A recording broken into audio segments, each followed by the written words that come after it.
चलिए तो आज हम लोग स्टार्ट करेंगे क्लास 10th का मैथ, और जिसमें हम लोग पढ़ेंगे आज न्यू चैप्टर ट्रिग्नोमेट्री।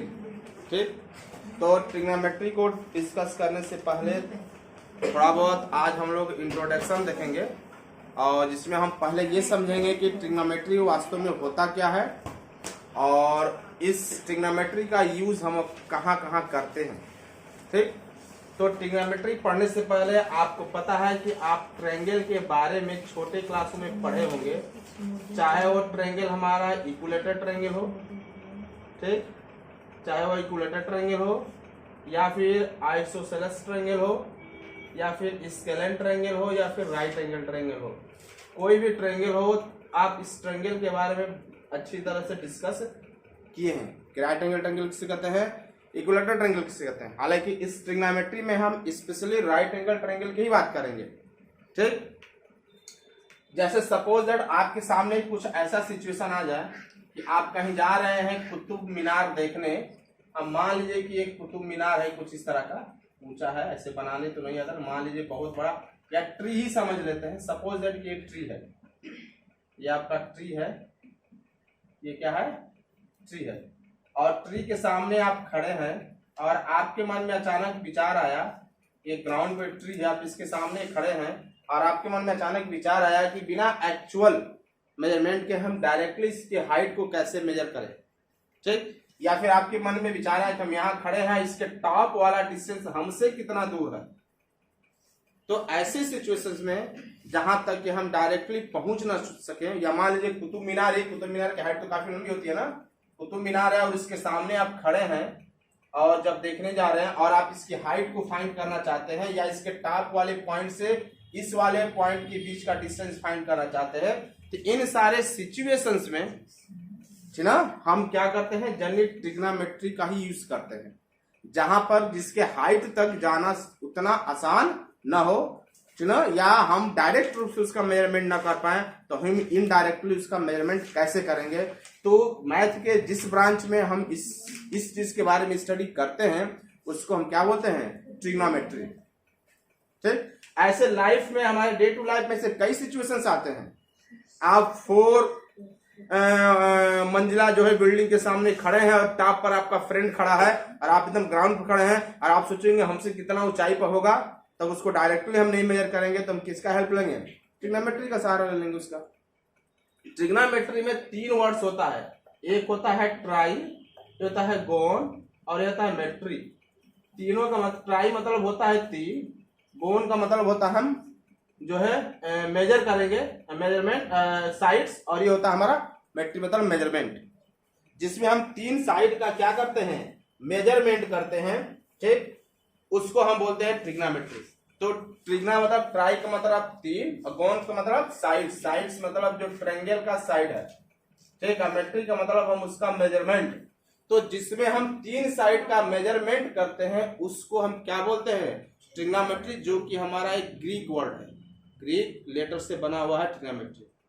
समझ में आ रहा है। अब हम जो है जब अपने इस क्लास की अगर बात करें तो इस क्लास में ट्रिग्नोमेट्री में जो हम ट्रायंगल की बात करेंगे तो स्पेशली राइट एंगल ट्रायंगल की ही बात करेंगे, और उस राइट एंगल ट्रायंगल का, उसके राइट एंगल ट्रायंगल के साइड का उसके एक्यूट एंगल के साथ रिलेशन निकालेंगे, और जो रिलेशन होता है उसको हम बोलते हैं trigonometric ratio of acute angle. क्या बोलेंगे, ट्रिग्नोमेट्रिक रेशियो। तो ट्रिग्नोमेट्रिक रेशियो हम किसके साथ निकालेंगे, ना तो इक्विलेटरल ट्रायंगल के साथ निकालेंगे, नहीं आइसोसेलेस ट्रायंगल के साथ निकालेंगे, नहीं हम इक्विलेटरल ट्रायंगल के साथ निकालेंगे। स्पेशली हम निकालेंगे किसके साथ, राइट एंगल ट्रायंगल का उसके साइड के साथ। भाई राइट एंगल ट्रायंगल में आपको पता है कि एक एंगल 90 डिग्री का होता है, बाकी दोनों कैसा होगा, एक्यूट एंगल होगा, होता है ना, या एक्यूट एंगल होता है, दोनों एंगल होता है, ये दोनों एंगल एक्यूट होता है। ठीक, तो राइट एंगल ट्रायंगल में इसके साइड का, साइड में ये मेरा क्या हो जाएगा, ये हाइपोटेनस हो जाएगा, जिसको एच से बोलते हैं, ये मेरा बेस हो जाएगा, है ना, ये क्या हो जाएगा मेरा परपेंडिकुलर होगा, यहाँ पे इसको हम पी से डिनोट कर देंगे। ठीक, तो या तो हाइट और बेस का एंगल के साथ रेशियो रिलेशन बताएं, या बेस और हाइपोटेनस का इसके एक्यूट एंगल के साथ रिलेशन बताएं, मतलब कि तीनों साइड का इसके एक्यूट, किसी भी एक्यूट एंगल इसके किसी से आप निकाल सकते हैं। तो इसके बेस का या परपेंडिकुलर का या हाइपोटेनस का किसी भी तीनों साइड में किसी का भी रेशियो अगर हम एंगल के साथ निकालते हैं तो इसको बोलते हैं ट्रिग्नोमेट्रिक रेशियो ऑफ एंगल, ठीक है। तो यहां पर हमें इस क्लास में जनरली यही पढ़ना है, ट्रिग्नोमेट्रिक रेशियो ऑफ एंगल। अभी हम देखेंगे कि कैसे जो है राइट एंगल ट्रायंगल का साइड जो है उसके एंगल के साथ कैसे एक दूसरे से रिलेशन बना रहा है। तो यहाँ पर 2-3 चीज बस आपको याद रखना है। हम कुछ वर्ड्स यूज करेंगे जिसको हम बताएंगे कि वर्ड आया कहां से। फिलहाल इसको हम लिखते हैं, फिर हम ये भी जानने की कोशिश करेंगे कि आखिर ये वर्ड आया कहां से। तो कुछ वर्ड्स हम यहाँ यूज करेंगे जिसको हम बोलते हैं, पहले बोलेंगे SIN, ये हो जाएगा साइन, ठीक। दूसरा मेरा हो जाएगा कॉस, इसके बाद टेन, ठीक ना, इसके बाद कॉट, इसके बाद सेक, इसके बाद लास्ट में हम कह देंगे कोसेक। ये कोसेक हो जाएगा, ठीक। साइन, कॉस, टेन और कोसेक, जिसको फुल फॉर्म में बोलते हैं साइन, SINE बस लिख देंगे लास्ट में। यहाँ पर N है, इसके साथ क्या लगा देंगे, E।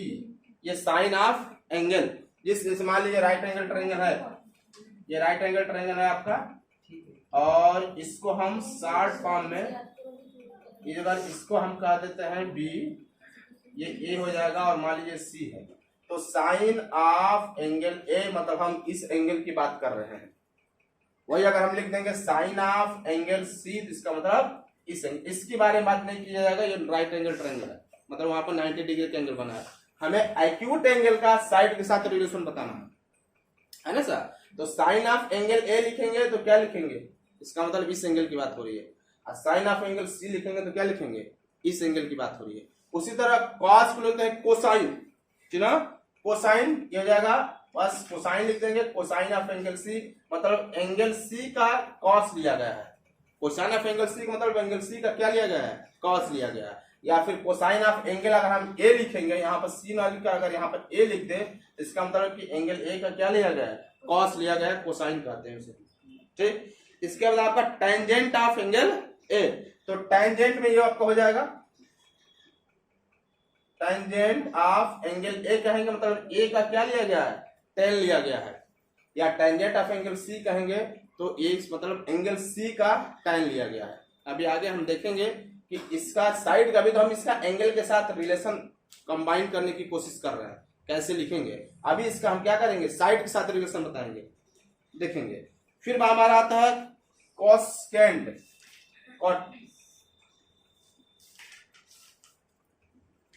कोसेंट, ठीक ना, कोसेंट ऑफ एंगल A, तो इसका मतलब कि जो हमारा एंगल A है उसका हमें क्या लेना है, कॉट लेना है, ठीक ना। तो कोसेंट ऑफ एंगल A लिख लेंगे, तो इसका मतलब कि इसमें कोसेंट,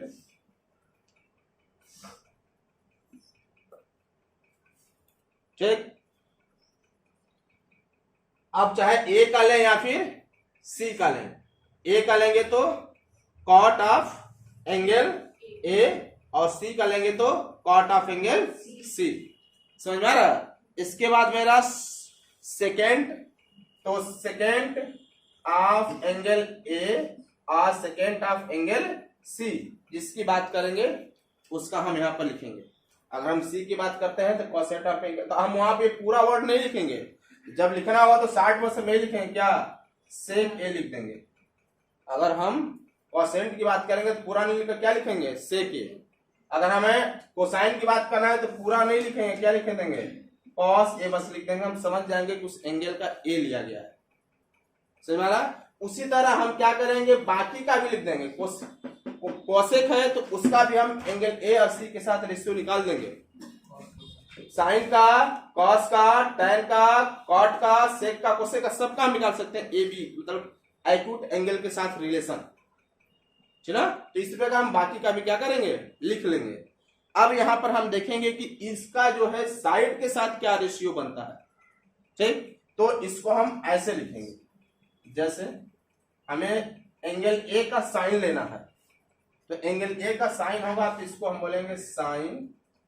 अब यहाँ हाफ ए नहीं लिखेंगे और एंगल ए लिखा जाता है तो जनरली अपनी सुविधा के लिए हम ए भी हटा देते हैं, सॉरी ये कह रहे हैं, ये एंगल का जो नोटेशन इसको भी हटा देते हैं, क्या लिखते हैं साइन ए। तो साइन ए का मतलब कि इस एंगल ए की ही बात की जा रही है, ठीक। तो साइन ए का मतलब आपको पता है कि ये होता है परपेंडिकुलर, ये होता है हाइपोटेनस, ये होता है बेस। तो साइन ए का मतलब होता है क्या, perpendicular by hypotenuse, perpendicular by hypotenuse. अगर आप एबीसी की बात करेंगे तो परपेंडिकुलर क्या है बीसी और हाइपोटेनस क्या है सीए।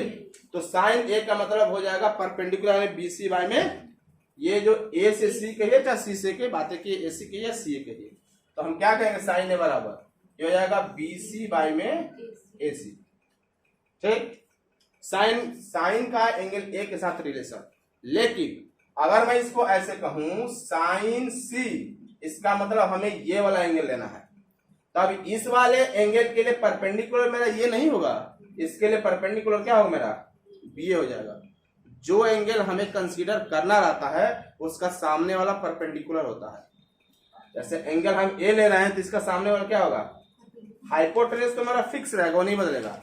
लेकिन कभी कभी इसको परपेंडिकुलर लेंगे, कभी किसी केस में इसको परपेंडिकुलर लेना पड़ता है, वो डिपेंड करता है हम कौन सा एंगल ले रहे हैं। अगर एंगल ए लेंगे तो इसके सामने वाला परपेंडिकुलर ये बेस ये हो जाएगा, लेकिन जब एंगल सी की बात करेंगे तब परपेंडिकुलर मेरा ये हो जाएगा, बेस मेरा हाइपोटेनस, तो दोनों केस में सेम रहेगा। तो अब एंगल सी की बात करेंगे तो क्या हो जाएगा यहाँ पर ये बी ए बाई में क्या हो जाएगा बीसी, समझा रहे ना। अगर इसी फिगर को मैं यहां पर बनाऊं, यहां पर सी बी ए और यहां पर हम कहें एंगल सी, तब एंगल सी के परपेंडिकुलर क्या होगा बी ए, और यहां बेस नहीं लिखेंगे हाइपोटेनस लिखेंगे तो क्या होगा सी ए हो जाएगा, क्योंकि परपेंडिकुलर में हाइपोटेनस होता है, तो हो जाएगा ए बी बाई में सी ए। तो ये आपका चेंज होता रहता है, परपेंडिकुलर और बेस में चेंजिंग होता रहता है। किसके ऊपर डिपेंड करता है कि कौन सा एक्यूट एंगल हम कंसीडर कर रहे हैं, उसके अनुसार। समझ में आ रहा है नहीं समझ में आ रहा है, ये थोड़ा ध्यान आपको रखना पड़ेगा कि साइन ए बराबर, अभी मैं एक छोटा सा ट्रिक बता दूंगा आपको याद हो जाएगा, फिलहाल जाने कैसे इसको लिखते हैं, ठीक। अच्छा अब हम बात करते हैं अगर क्या साइन के बाद कॉस ए की बात करते हैं, तो बेस बाई हाइपोटेनस होता है कॉस में, तो बेस हमारा हो जाएगा क्या ए बी का लीजिए और हाइपोटेनस हो जाएगा ए सी, तो बेस बाई बेस ये हाइपोटेनस मेरा ये हो जाएगा, ठीक। इसके बाद हम बात करते हैं tan ए, तो हमारा होता है परपेंडिकुलर बाई बेस, तो परपेंडिकुलर मेरा हो जाएगा बीसी बाई में ए बी। ये तीनों जब आप जान गएंगे तो बाकी का तीनों इसी का रिवर्स होता है।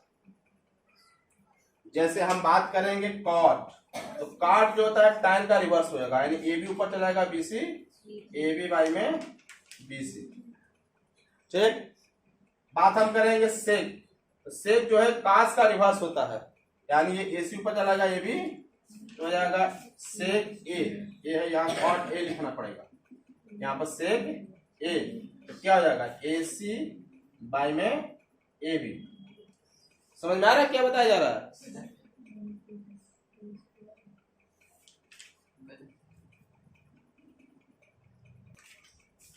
ये रहा सेक का, सेक क्या होगा कॉस का रिवर्स। और अगर हम कोसेक की बात करते हैं, कोसेक ए की बात करेंगे तो किसका रिवर्स हो जाएगा साइन का, यानी हो जाएगा ए सी बाई में बी सी। ये हमारा सारे एक्यूट एंगल, ये क्या है एक्यूट एंगल, इस एक्यूट एंगल का इस ट्रायंगल के साइड के साथ रेशियो रिलेशन बता रहा है, और इसी को हम बोलते हैं trigonometric ratio of angle, angle का ट्रिग्नोमेट्रिक, क्योंकि हर एक्यूट एंगल साइड के किसी ट्रायंगल के किसी न किसी साइड के साथ रिलेशन बता रहा है, ठीक। अब इसको थोड़ा आपको तीन ध्यान में रखना है, बाकी तीन उसका रिवर्स कर देना है। बस अंतर इतना है कि कोसेक को बताना होगा तो साइन का रिवर्स करेंगे, कॉट को बताना होगा tan का रिवर्स करेंगे, और सेक का बताना होगा तो कॉस का रिवर्स करेंगे, ठीक। नहीं तो एक छोटा सा ट्रिक आप यहाँ पर याद कर लेंगे। क्या यहाँ पर हम लिखेंगे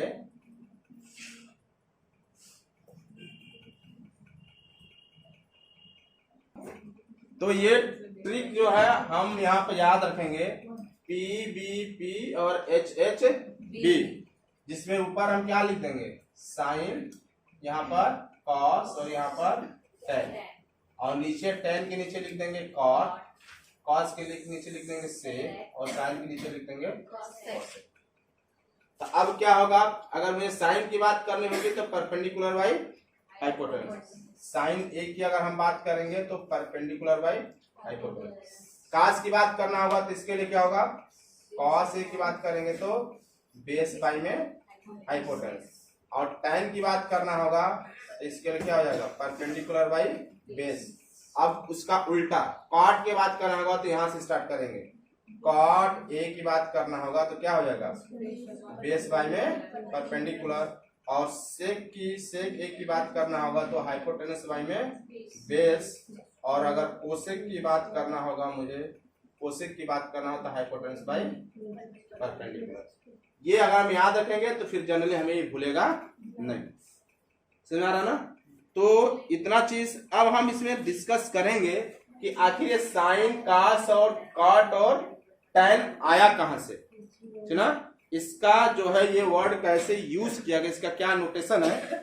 तो जब आप एनसीईआरटी पढ़ेंगे तो एनसीईआरटी में आपका दिया हुआ है कि तो सबसे पहले उन्होंने यूज किया था अर्ध जया, आर्यभट्टम में जब वो वर्क कर रहे थे, ठीक, तो उन्होंने सबसे पहले अर्ध जया शब्द का यूज किया।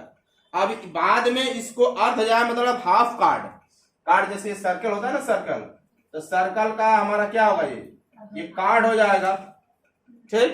कार्ड का आधा भाग को क्या उन्होंने हाफ कार्ड कह ही रहा है, हाफ कार्ड, अर्ध कार्ड को उन्होंने बोल दिया अर्ध जया। अब इसी को शार्ट करके क्या कर दिया गया, जया या जीवा बोल दिया गया। ये क्या जया या जीवा बोल दिया गया, इस अर्ध जया या हाफ कार्ड को शार्ट करके बोल दिया गया जया या जीवा। समझ आ रहा है? आगे क्या कह रहा है इसमें कि जब Aryabhata was translate into Arabic, जब आर्यभट्ट को किसमें ट्रांसलेट किया गया, अरबिक में ट्रांसलेट किया गया, तो वर्ड जो जीवा था was written as it is, तो उस अरबिक में भी जीवा को क्या लिखा गया, जीवा ही लिखा गया। पेज नंबर 176 में दिया है एनसीईआरटी का, ठीक है। तो अर्ध जया जीवा को उसी तरह रहने दिया गया, कोई चेंजिंग नहीं किया गया उसमें, ठीक। आगे क्या कह रहा है, द वर्ड जीवा वाज ट्रांसलेट इनटू साइंस, कैसे लिखा है SI। अब अर्ध जीवा को ट्रांसलेट किसमें कर दिया गया, साइंस, SINUS, ठीक ना, वहां पर अब इसको बदल दिया गया इस नोटेशन के साथ, विच मीन्स कर्व। अब इसका मतलब क्या होता है, कर्व, जैसे कोई कर्व लाइन हम खींचते हैं ना, इसका मतलब हो जाएगा कर्व, ठीक।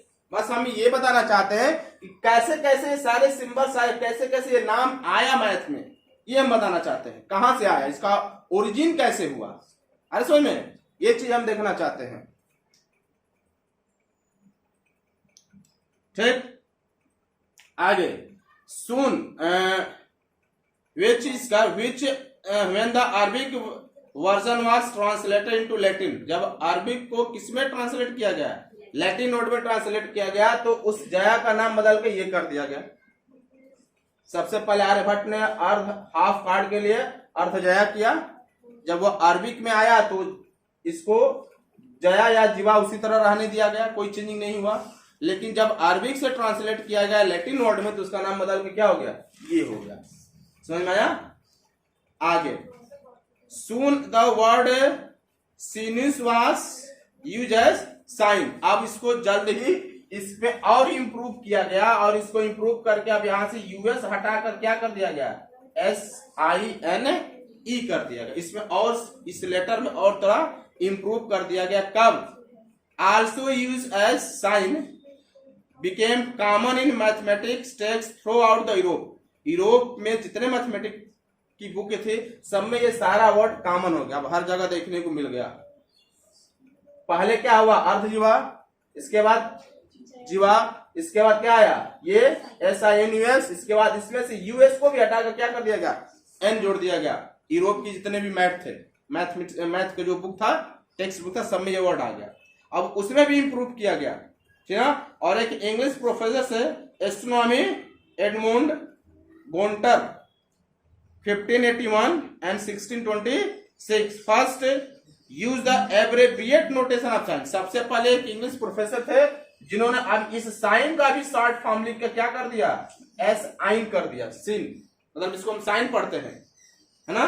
और यही जो कह रहा है, अब तभी वहीं से जो है साइन शब्द क्या हुआ, अब तो मान लिया हर जगह, हर मैथमेटिक्स बुक में जहां भी हम ट्रिग्नोमेट्री पढ़ते हैं, साइन शब्द वहीं से आना शुरू हो गया। समझ में आ रहा है। बाकी कह रहा है कि कोसाइन और टेंजेंट का ओरिजिन इसी तरह धीरे धीरे क्या हुआ, होना शुरू हुआ। और फिर साइन के बाद कोसाइन, टेंजेंट, बाकी सारे लेटर भी क्या होगा, इसी तरह कन्वर्ट होते होते मैथमेटिक्स में आ गए। और उसी से हमारा साइन, कास, टेन, काट, ये सब क्या होता रहता है, हम लोग पढ़ते रहे। समझ आ रहा है। बहुत इसका कोई लॉजिक नहीं है इसका बताने का कि कहां से ओरिजिन हुआ, इसका क्या मतलब, बहुत इसका बहुत बड़ा वो भी नहीं है, ठीक ना। लेकिन मैंने बस इसलिए बता दिया कि कहीं दिमाग में अगर कभी ऐसा आए कि आखिर साइन का होता क्या है, ये कहां से आया है, तो इस तरह आया है साइन का। सबसे पहले आर्यभट्ट ने लाया, इसके बाद इसको अरबी में इसी तरह लिया गया, फिर बदल के ये किया गया, इसका शॉर्ट फॉर्म ये, इसमें से भी ई गायब करके बस SIN कर दिया गया। बाकी सब बुक में इसी तरह चलता गया। तो बहुत ये नहीं है, इसके पीछे बहुत हमें समय वेस्ट नहीं करना है। हमें मेन मकसद है क्वेश्चन सॉल्व करने के लिए इस साइड का एंगल के साथ रिलेशन हमें याद रखना है, क्योंकि क्वेश्चन का सॉल्व करते समय हमें उसी की जरूरत पड़ेगी। बस यार ना। तो चलिए अब कुछ क्वेश्चंस में ये आप याद रखिएगा, ये याद रहेगा तो बाकी आपका कभी भूलेगा नहीं, ठीक।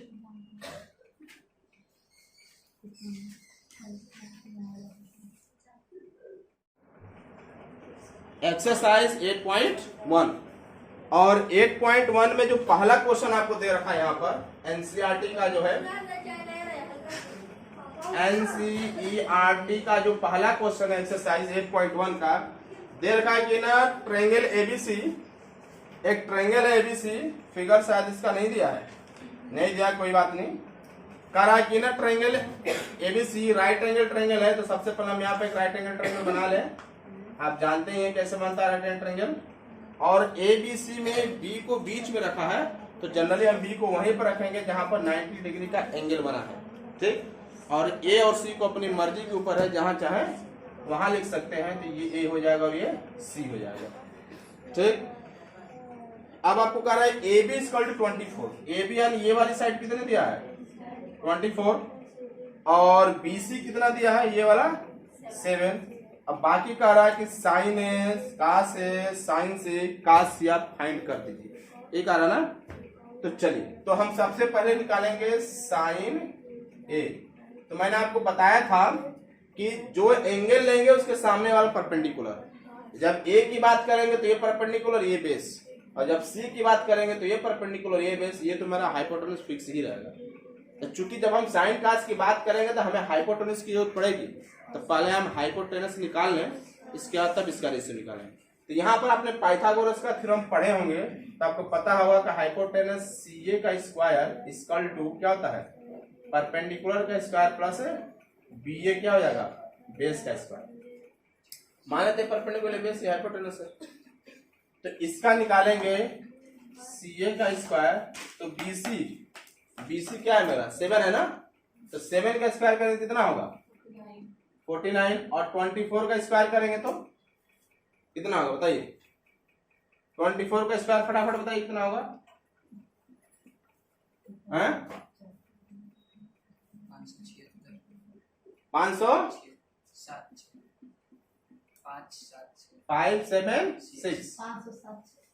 तो अब जो यहाँ पर इसको ऐड करेंगे 9 और 6 15 होगा, ये हो जाएगा 7 1 7 4 11 1 12, और ये हो जाएगा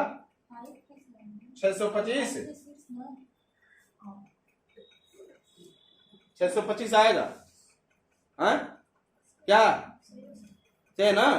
तो अब सी ए इक्वल टू कितना हो जाएगा, अंडर रूट निकालेंगे इसका, तो 625 का कितना आएगा 25 आएगा, है ना 25। तो यहाँ पर हमारा क्या हो जाएगा, ये 25 हो जाएगा। अब हमें निकालना साइन है, तो साइन बराबर क्या होता है, परपेंडिकुलर बाई हाइपोटेनस।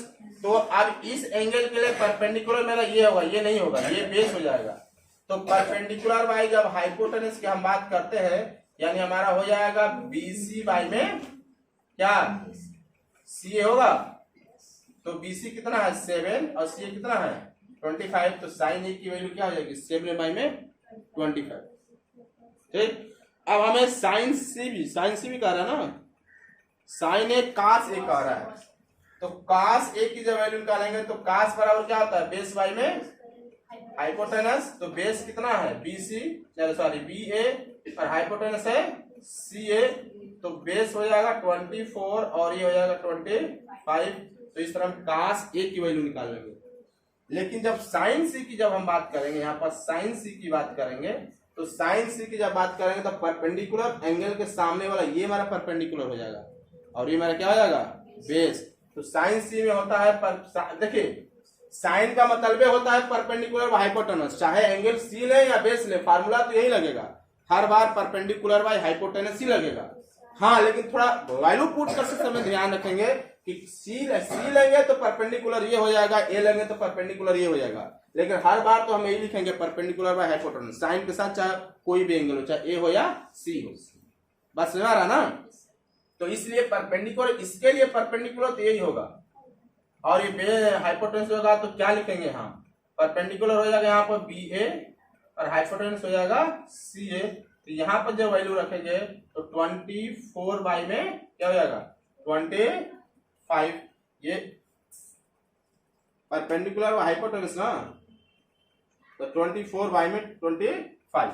समझ में आ रहा बात, क्यों कोई डाउट। अब कास सी का है तो आप खुद से निकाल लीजिए कास सी। इसका जो ये वाला पार्ट आपको दे रहा है निकालने के लिए क्या कास सी, इसको आप खुद से कर लीजिएगा, इसी तरह होगा। बढ़ते हैं क्वेश्चन नंबर 2 पे। ठीक, तो क्वेश्चन नंबर 2 आपसे कह रहा है, इसका शायद फिगर भी आपको एनसीईआरटी में दे रखा है ना क्वेश्चन नंबर 2 का। क्वेश्चन नंबर 2 आपसे कह रहा है, हम लोग क्वेश्चन पढ़ रहे थे और क्वेश्चन नंबर 2 में आपका फिगर दे रखा है। फिगर आपको एक राइट एंगल ट्रायंगल दे रखा है। फिगर कुछ इस तरह है, आपको तुम देख सकते हो, ये फिगर दे रखा है क्वेश्चन नंबर 2 का। ओके, और ये जो आपका 90 डिग्री है, यहाँ पर पी क्यू आर, और साथ ही में आपको यहाँ पर 12 सेंटीमीटर दे रखा है और इसके बाद 13 सेंटीमीटर दे रखा है। और आपसे कह रहा है कि tan p minus cot r equal to क्या होगा, ये आपको फाइंड कर देना है। tan p and cot r क्या होगा ये आपको फाइंड कर देना है क्वेश्चन नंबर 2 में। तो सबसे पहले तो हम कोई भी ट्रिग्नोमेट्रिक रेशियो को यूज करते हैं, हमें tan, cos और बेस तीनों पता होना चाहिए, क्योंकि कब किसकी जरूरत पड़ जाएगी ये तो आप जानते ही हैं। तो इसलिए हम क्या करेंगे, पहले इस राइट एंगल ट्रायंगल पाइथागोरस का यूज करके पहले बेस निकाल लेंगे। जब हम बेस निकालेंगे तो हो जाएगा, आपको पता है कि पाइथागोरस में हाइपोटेनस का स्क्वायर, परपेंडिकुलर का स्क्वायर और बेस के स्क्वायर के सम के बराबर होता है। तो यानी पी आर का स्क्वायर जो होगा आपको हो जाएगा पी क्यू का स्क्वायर प्लस क्यू आर का स्क्वायर। ओके, अब पी आर की जगह हम क्या कर देंगे 13 का स्क्वायर, और पी क्यू की जगह आपको पता ही है 12 का स्क्वायर होगा, और ये क्यू आर हमारा है तो क्यू आर को वैल्यू फाइंड करना है तो इसको ऐसे ही लिख देंगे। इसका स्क्वायर को पता है 169 होता है और इसका स्क्वायर 144 होता है, क्यू आर स्क्वायर हो जाएगा। तो क्यू आर स्क्वायर की अगर हम वैल्यू फाइंड करेंगे तो ये इधर जाएगा तो माइनस होगा, 169 है ये और माइनस 144, और इसको सब्ट्रैक्ट करेंगे कितना होगा, 9 में से 4 जाएगा 5, 6 में से 4 जाएगा 2, 125 होगा, नहीं 25 होगा। तो क्यू आर इक्वल टू हो जाएगा अंडर रूट 25, तो ये हो जाएगा मेरा 5, यानी इसकी वैल्यू कितनी आ गई 5। अब हमें चाहिए tan p। तो tan p बराबर क्या होता है, क्योंकि tan का जब ट्रिग्नोमेट्रिक रेशियो आप पढ़े थे तो वहां मैंने बताया था कि जो एंगल हम सपोज करेंगे उसके सामने वाला परपेंडिकुलर होता है, और ये हाइपोटेन्यूज तो फिक्स होता है, सामने वाला परपेंडिकुलर या हाइपोटेन्यूज तो मेरा बेस हो जाएगा। एंगल का सामने वाला परपेंडिकुलर होता है, ये हर बार हम ध्यान रखेंगे इस बात को। और tan बराबर क्या होता है, परपेंडिकुलर बाई बेस होता है। तो परपेंडिकुलर का मतलब कि QR, क्योंकि इसके लिए परपेंडिकुलर, इस एंगल के लिए परपेंडिकुलर QR होगा, आप मत समझिएगा ये होगा, ये जो है इस एंगल के लिए होगा, क्योंकि एंगल के सामने वाला परपेंडिकुलर लेते हैं हर बार राइट एंगल ट्रायंगल में। तो P के इस P एंगल हम कर रहे हैं, tan P कर रहे हैं, तो P के सामने वाला परपेंडिकुलर QR और बेस मेरा ये हो जाएगा PQ। तो वैल्यू रखेंगे तो ये हो जाएगा 5/12 होगा। अच्छा, अब अगर हम बात करते हैं ये क्या निकालना है, cot r। cot r निकालना है, तो cot r क्या होगा भाई, जो हमारा tan होता है उसी का अपोजिट का cot होता है, तो बेस बाई परपेंडिकुलर होगा। तो जब हम r कहेंगे तो हमारा परपेंडिकुलर किसके लिए हो जाएगा, ये, और बेस में, क्योंकि इस एंगल के सामने का परपेंडिकुलर ये होगा, तो बेस होता है पहले 5 लिखेंगे, और परपेंडिकुलर यहाँ पर हम चाहें तो लिख सकते हैं बेस की जगह पर QR और परपेंडिकुलर की जगह पर PQ। तो ये हमारा जो बनेगा QR की जगह पर 5 और PQ की जगह पर 12। और यहाँ पर ये दोनों वैल्यू पुट कर दें अगर हम यहाँ पर, tan p की जगह क्या है, tan p की जगह आपका 5 में ये आपको निकालना है tan p minus cot r। तो tan p की जगह रखेंगे हम 5/12 और cot r की जगह रखेंगे 5/12। तो दोनों का प्रोडक्ट क्या आएगा, 0 आएगा, इसलिए इसका आंसर क्या हो जाएगा, 0 हो जाएगा। ठीक, बढ़ते हैं अपने नेक्स्ट क्वेश्चन की तरफ, नोट करिए इसे। चलिए, तो थर्ड नंबर क्वेश्चन आपको दे रखा है एनसीईआरटी में, आप देख सकते हैं, मैंने यहाँ राइट भी कर दिया है। If tan x equal to 3/4, तो कैलकुलेट करना है cos अंडर रूट cos है और tan e की वैल्यू कैलकुलेट करना है। सबसे पहले हम क्या करेंगे, राइट एंगल ट्रायंगल बना लेंगे और उसमें हम कह देंगे इसको A B और C। हम सपोज कर लेंगे कि ट्रायंगल है ABC। ओके, अब चूंकि आपको पता है कि sin A की वैल्यू दे रखा है, sin A इक्वल टू दे रखा है 3/4, और आपको पता है कि sin A का राइट एंगल ट्रायंगल के साइड के साथ कुछ रेशियो होता है, परपेंडिकुलर बाई हाइपोटेनस। तो परपेंडिकुलर हो जाएगा BC और हाइपोटेनस हो जाएगा क्या, CA के बराबर। हम सपोज कर लेते हैं कि इसकी वैल्यू जो है K के बराबर होगा। ठीक, तो अब अगर हम यहाँ से कंपेरिजन करना चाहे कि आप नहीं भी लेंगे तो जनरली हम K का मल्टीप्लाई कर देते हैं। ठीक, तो हम यहाँ से चाहे कंपेयर करना चाहे तो कंपेयर कर सकते हैं, एक कांस्टेंट K या कोई भी कांस्टेंट मल्टीप्लाई करके। जैसे हम इसके साथ कंपेयर करेंगे तो B3K कर देंगे, और CA की वैल्यू हम कैलकुलेट करना चाहें, यहाँ से कंपेरिजन करना चाहे तो C इक्वल टू 4K करेंगे। 4 अगर हम नहीं भी लिखेंगे तो जनरली आपका रिजल्ट आ जाएगा, लेकिन इस तरह हम एक कांस्टेंट का कंपेरिजन मल्टीप्लाई कर लेते हैं, इसके साथ लेट कर लेंगे यहाँ पर हम कि BC इक्वल टू 3K और CA इक्वल टू 4K। अब हमें निकालना है बेस, तो क्या हो जाएगा, CA का स्क्वायर इक्वल टू BC का स्क्वायर प्लस BA का स्क्वायर, पाइथागोरस थ्योरम सब जानते ही हैं। C हो जाएगा 4K का स्क्वायर कर लेंगे, BC आपको हो जाएगा 3K का स्क्वायर कर लेंगे, और AB आपका फाइंड करना है बेस, मतलब BA फाइंड करना है, ये हो जाएगा 16K का स्क्वायर, ये 9K का स्क्वायर प्लस BA का स्क्वायर हो जाएगा। तो BA स्क्वायर इक्वल टू हो जाएगा 16K square minus 9K square. तो BA स्क्वायर आपका कितना हो जाएगा, 60 में से 9 जाएगा, कितना बचेगा आपका, बच जाएगा 7K स्क्वायर ना। तो BA स्क्वायर कितना हो जाएगा, अंडर रूट 7K स्क्वायर होगा, तो ये तो बाहर आएगा लेकिन अंडर रूट में 7 रह जाएगा। अब हमें फाइंड करना है का से, तो आपको पता है का से स्क्वायर क्या होता है, बेस बाई में हाइपोटेनस। तो बेस मेरा क्या है BA और हाइपोटेनस कितना है CA। तो BA कितना आया है मेरा, BA आया है 5 अंडर रूट 7 आया है, 5 नहीं है, अंडर रूट 7K है, और CA कितना है 4K। तो K से K चला जाएगा, अंडर रूट 7 बाई में क्या होगा मेरा 4, तो हम ये हो जाएगा cos A की वैल्यू। इसी तरह चाहे तो हम tan A का भी निकाल सकते हैं। ठीक, tan A में क्या होगा, परपेंडिकुलर बाई बेस, फिर परपेंडिकुलर बेस का रख देंगे, आपका आ जाएगा 3 में √7 आ जाएगा। ठीक, तो नोट करिए, tan A का आप खुद से कर लीजिएगा। बढ़ते हैं अपने नेक्स्ट क्वेश्चन पे। 4th नंबर क्वेश्चन आपको दे रखा है, गिवन है आपका एनसीईआरटी का बुक आप देख सकते हो, मैंने यहाँ राइट किया है। गिवन है 15 cot A 8 तो साइन ए और सेक के बताना है।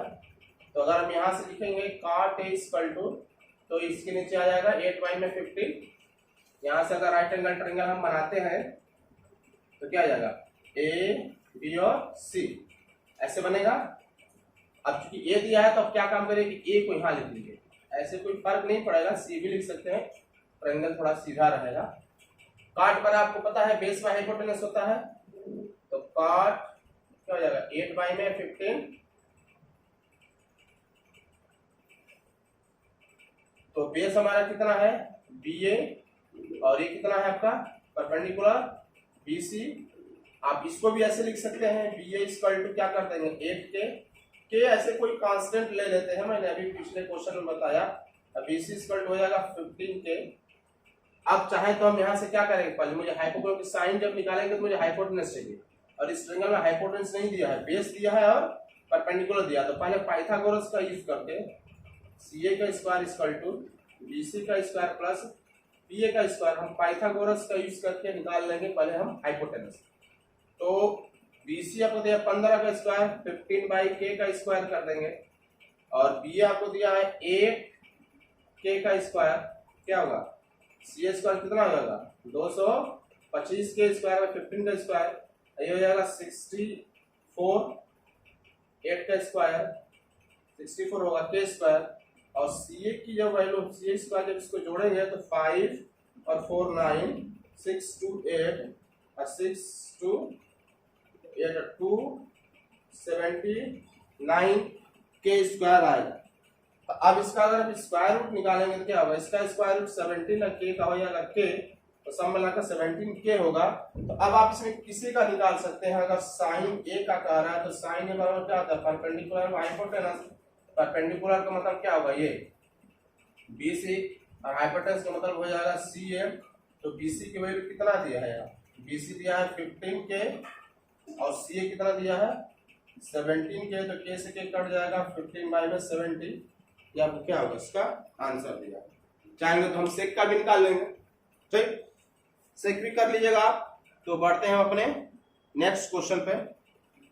ठीक, देखिए 5 नंबर क्वेश्चन जो है सेक इक्वल टू 13/12 दे रखा है, कह रहा है कि all trigonometric ratio, all trigonometric ratio का मतलब कि सेक थीटा की वैल्यू आपको दे रखा है, कितना होगा 13/12, और इसके बाद आपको tan थीटा फाइंड करना है, cot थीटा फाइंड करना है, sin थीटा फाइंड करना है, cos थीटा फाइंड करना है, कोसेक थीटा जितने भी है सब आपको फाइंड करना है, ठीक ना।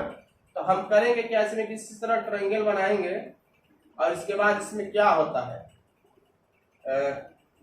सेक की अगर हम बात करते हैं तो सेक इक्वल टू आप जानते ही हैं कि बेस बाई हाइपोटेनस होता है। तो अगर हम यहाँ से sec theta equal to comparison करके 13/12 इसको कह दें BA, थीटा दिया है C, इस एंगल को अगर थीटा ले लें तो बेस हाइपोटेनस कितना हो जाएगा CA और बेस कितना हो जाएगा BA। अब यहाँ से हम क्या करेंगे, ये हाइपोटेनस देगा, हम यहाँ से पहले परपेंडिकुलर फाइंड करेंगे, पाइथागोरस का थ्योरम का यूज करते हैं। अब परपेंडिकुलर फाइंड कर लेंगे, इसके बाद बाकी जैसे मैंने अभी पिछले क्वेश्चन बताया कैसे कैसे निकालना है, जब तीनों पता चल जाएगा tan sin cos कोसेक सबका हम निकाल लेंगे। ठीक, तो ये आसान है, चाहे तो आप आसानी से इसको कर सकते हैं, इसमें कोई दिक्कत नहीं है। ठीक, इसलिए जो है हम इस क्वेश्चन को छोड़ देते हैं यहीं पर, बढ़ते हैं अपने क्वेश्चन नंबर नेक्स्ट क्वेश्चन पर। ठीक,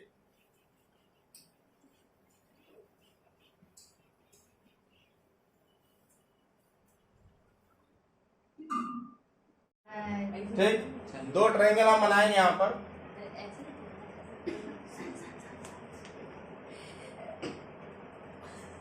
ट्रायंगल क्यू और ए ले लेते हैं, ठीक। और दूसरा ट्रायंगल हम इधर बना लेंगे और इसमें ले लेंगे सी डी और बी ले लेते हैं।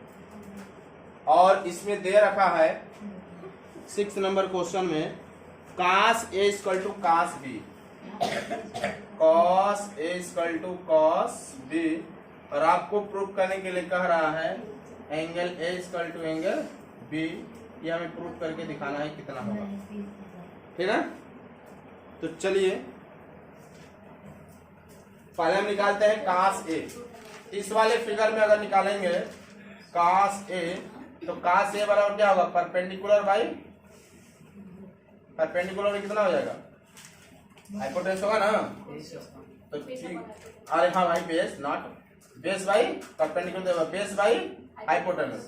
तो क्यू ए बाई में पी ए हो जाएगा और cos B बराबर कितना हो जाएगा इस वाले ट्रायंगल में, बेस बाई हाइपोटेनस, तो हो जाएगा डी बी बाई में बी सी। ऐसा होगा। चूंकि ये कह रहा है कि दोनों आपस में क्या है, इक्वल है, तो ये वाला दोनों भी आपस में क्या होगा, बराबर हो जाएगा। तो हम लिख सकते हैं क्यू ए बाई में P A equal to D B by में बी सी, और दोनों बराबर होगा तो हम मान लेंगे कि दोनों जो है के बराबर है, या के नहीं लेंगे तो मान लेते हैं एम के बराबर है। दोनों किसके बराबर है, एम के। भाई इन दोनों कुछ ना कुछ वैल्यू होगी ना, तो मान लेते हैं एम होगा। सपोज कर लेते हैं यहाँ पर कि दोनों किसके बराबर है, एम के बराबर होगा, ठीक। अब हम यहाँ पर क्या करेंगे कि पहले निकालेंगे इसका हाइपोटेनस और उसका हाइपोटेनस, दोनों निकालने की कोशिश करेंगे। जैसे यहाँ पर देखेंगे, जब जरूरत पड़ेगी हमें क्यू ए की, तो पी ए का मल्टीप्लाई करके क्यू ए निकाल लेंगे यहाँ से। और जब जरूरत पड़ेगी बी डी की, तो किसका मल्टीप्लाई कर देंगे, बी सी का मल्टीप्लाई करके हम वो चीज निकाल लेंगे यहाँ पे। समझ आ रहा है। तो पहले हम यहाँ पर लगाते हैं, देखिए आप इसमें थोड़ा एक चीज ध्यान दीजिए, किसका रेशियो हमने लिया है, Q A by Q A, कहा Q A by P A, ठीक। ये Q A by P A और D B by C B, B C है ना सर। तो इसमें एक चेंजिंग करें हम, ऐसे चेंजिंग कर लेते हैं इसको। पहले सपोज कर, इसको यहां से हटाए, यहां से हम लिख दें Q A by D B को यहां रख देते हैं।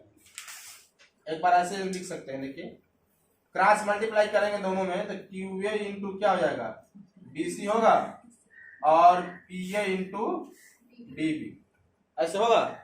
अब हम क्या करेंगे कि यहां से डी बी को इसके नीचे भेज देंगे और बी सी को इसके नीचे भेज देंगे, ठीक। ऐसा करने से हमें बहुत अच्छा रिजल्ट मिलेगा। क्या रिलेशन बनेगा मेरा यहाँ पर, क्यू ए बाई में डी बी, और ये हो जाएगा मेरा क्या, पी ए बाई में क्या हो जाएगा, बी सी। ऐसा बनेगा। अब इसका कंपेरिजन थोड़ा इन दोनों ट्रायंगल में करते हैं।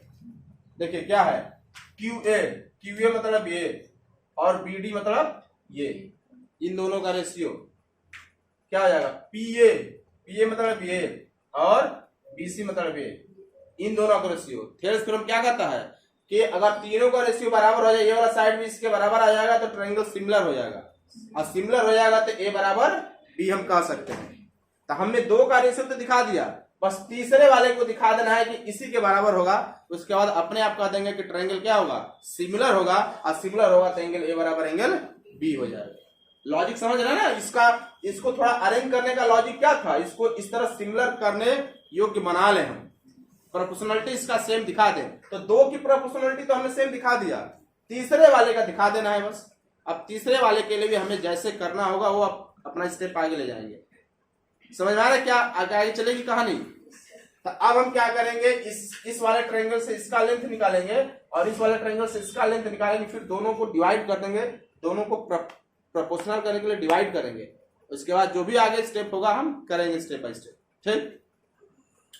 तो सबसे पहले इसका निकालेंगे हम। आपको पता है क्या हो जाएगा यहाँ से हाइपोटेनस का स्क्वायर, थोड़ा स्पेस कम पड़ रहा है ना, यहां पर लिख दे रहे हैं इन ट्रायंगल कौन सा P Q A, P Q A में क्या हो जाएगा हाइपोटेनस यानी पी ए इक्वल टू क्या हो जाएगा अंडर रूट 1/√,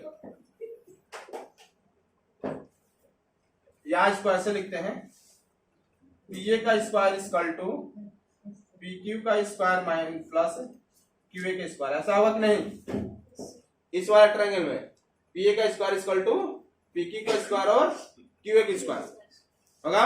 हमें चाहिए क्या पी क्यू, तो पी क्यू की वैल्यू यहां से निकालेंगे तो P Q square equal to क्या हो जाएगा पी ए स्क्वायर माइनस है क्यू ए स्क्वायर होगा। उसी तरह इस वाले ट्रायंगल में क्या कर सकते हैं, ये हो जाएगा बीसी का स्क्वायर इक्वल टू बीसी है ना, बीसी का स्क्वायर इक्वल टू क्या हो जाएगा सीडी का स्क्वायर प्लस डीबी का स्क्वायर, हमें चाहिए सीडी, तो सीडी का स्क्वायर इक्वल टू हो जाएगा बीसी का स्क्वायर माइनस डीबी का स्क्वायर, तो सीडी इक्वल टू क्या हो जाएगा अंडर रूट हो जाएगा BC square minus DB square होगा। और यहां पर भी निकालेंगे अगर हम पी क्यू, तो पीछे से दिख रहा है कि नहीं B square minus Q A square, नहीं दिख रहा है तो ये वाले लाइन दिख रहा है ना, इस वाले को हम इधर लिख दे रहे हैं, इसमें नीचे का ऊपर का थोड़ा सा दिख रहा है, इधर लिख दे रहे हैं, इधर लिख दे रहे हैं। ये पी क्यू की वैल्यू कितनी हो जाएगी P Q equal to under root क्या हो जाएगा, ये अंडर रूट में चला जाएगा तो पी ए का स्क्वायर माइनस क्यू ए का स्क्वायर, ऐसा होगा। अब हमें निकल गया पी क्यू और निकल गया सी डी, अब इन दोनों का रेशियो निकालेंगे, सिमिलर दिखाने के लिए रेशियो निकालेंगे ना, तो हमें क्या इसमें सबसे पहले क्यूए में सबसे पहले इस वाले ट्रायंगल का साइड रखा गया है, तो इन दोनों को जब डिवाइड करेंगे तो इसको ऊपर रखेंगे उसको नीचे रखेंगे, क्योंकि जिस ट्रायंगल का साइड ऊपर रहता है हर बार उसी ट्रायंगल के साइड को ऊपर रखते हैं। तो यहाँ पर हमने क्यूए ऊपर रखा है, यहाँ पर पीए ऊपर रखा है, पीए, तो यहाँ पर जब हम डिवाइड करेंगे तो क्यू पी क्यू को ऊपर रखेंगे और सी डी को नीचे, तो क्या बनेगा इधर से तो दिख ही रहा होगा, तो हो जाएगा पी क्यू बाई में सी डी, और पी क्यू की वैल्यू हो जाएगा क्या P A square minus Q A square है ना सर, डिवाइडेड बाई क्या बन जाएगा मेरा under root BC square minus DB square, ऐसा होगा। अब थोड़ा इस वाले चीज को हम ध्यान देंगे, इसको हम सपोज कर लेंगे m के बराबर से m, तो अब थोड़ा बताइए कि अगर पीए की वैल्यू निकालना होगा पीए का, तो बीसी का जब मल्टीप्लाई कर देंगे तो पी निकल जाएगा कि नहीं, तो क्या हो जाएगा एमबीसी हो ना, एमबीसी होगा तो पीए का स्क्वायर, इसे यहां पे देखिए ये पीए निकालेंगे तो एम का मल्टीप्लाई हो जाएगा एम बीसी, और पीए जो स्क्वायर करेंगे तो एम का भी स्क्वायर होगा और बीसी का भी स्क्वायर हो जाएगा होगा ना। तो पीए का जगह क्या रखेंगे हम यहाँ पर under root m square minus m square BC square होगा, माइनस क्यूए, क्यूए की वैल्यू निकालेंगे दूसरी तरह इसमें मल्टीप्लाई करेंगे डीबी का, और उसका जब स्क्वायर करेंगे तो एम का स्क्वायर भी हो जाएगा और डीबी की स्क्वायर जैसे यहाँ पर हुआ है होगा, ये समझ में आ रहा है। तो क्या लिखेंगे क्यूए के जगह पर, यहाँ पर हम लिखेंगे क्यूए की जगह पर एम स्क्वायर और क्या हो जाएगा, बोलिए बोलिए, नहीं समझ में आ रहा है, अरे आ रहे हैं क्या हो जाएगा डीबी का स्क्वायर, ऐसा होगा। और नीचे वाला उसी तरह छोड़ देंगे, इसमें कुछ करेंगे नहीं, BC square minus DB square. अब अगर ध्यान से आप देखेंगे तो पी क्यू बाई में सी डी स्क्वायर टू, देखिए एम स्क्वायर कॉमन लेके जब स्क्वायर रूट से बाहर निकालेंगे तो एम आ जाएगा, स्क्वायर रूट से बाहर आएगा तो एम होगा, तो ऊपर बच जाएगा एम और बगल में हो जाएगा BC square minus DB square divided by ये हो जाएगा BC square minus DB square, दिख रहा है नीचे से, यहाँ पर दिख रहा है। तो अब क्या होगा ये under root BC minus BD का स्क्वायर, यहाँ पर under root BC square minus BD square दोनों कट जाएगा, तो कटेगा तो किसके बराबर हो जाएगा m के बराबर, और m के बराबर जैसे यहाँ पर रखेंगे तो मैं यहाँ लिख दे रहा हूं QA बाई में DB equal to PA by में BC इक्वल टू m, और m बराबर क्या आया है यहाँ पर लिख देंगे P Q by C D equal to m बचेगा ना यहाँ पर, तो एम बराबर यह है, तो इसे एम पे जगह रखेंगे हम इसको, तो ये हो जाएगा क्यू, पी क्यू है पी क्यू बाई में सी डी है ना, सी डी। तो थोड़ा आप इस ट्रायंगल का कंपेरिजन करिए, तो इसका पहले किसका दिया है, क्यू ए बाई में डी बी, इन दोनों का रेशियो, इसके बाद पी ए बाई में बी सी, इसका रेशियो, और थर्ड वाला आपका हो जाएगा पी क्यू बाई में सी डी। ट्रायंगल के साइड का रेशियो प्रोपोर्शनल है, तो थेरेस थ्योरम के अनुसार ये दोनों ट्रायंगल क्या हो जाएगा, triangle P Q a similar triangle क्या हो जाएगा, सी डी बी। और ट्रायंगल जब सिमिलर होता है तो उसके करस्पॉन्डिंग एंगल क्या होते हैं, इक्वल होंगे, तो एंगल ए बराबर एंगल बी नहीं हो जाएगा। तो यही तो हमें प्रूफ करना था, एंगल ए बराबर एंगल बी। सुना रहे ना, तो इस तरह थोड़ा लंबा क्वेश्चन गया है, इस तरह हम इसको करेंगे। ठीक, नेक्स्ट क्वेश्चन।